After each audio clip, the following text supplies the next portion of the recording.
তুমি জানতে না বুঝি? আসলে স্নিগ্ধতা হলো একটি বর্ষাকাল। কেউ বলেনি তোমাকে?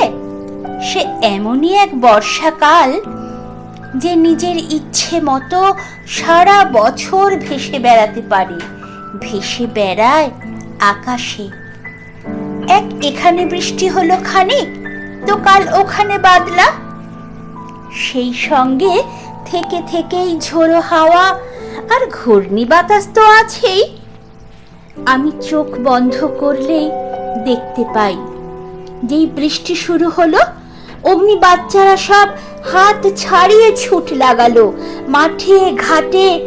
আর মাটির দেয়াল ও টিউবওয়েলের সামনে দাঁড়িয়ে গায়ের বউরা খাল থেকে বিল থেকে তাদের হাঁসগুলোকে ডাকতে লাগলো, চই চই চই চই চই চই।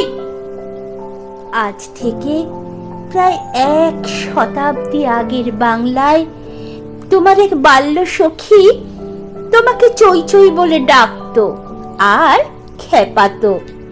তোমার মনে পড়েছে কি? আজ এই জন্মে তুমি শীতের দেশের হাঁস।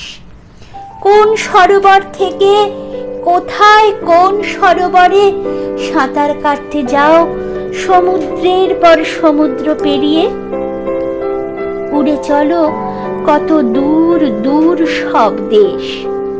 কিন্তু এবার এই জন্মেও একজন তোমাকে তোমার সেই 100 বছর আগেকার ডাক নাম ধরে ডাকছে, একেবারে নিঃশব্দে ডাকছে, চই চই চই চই চই চই।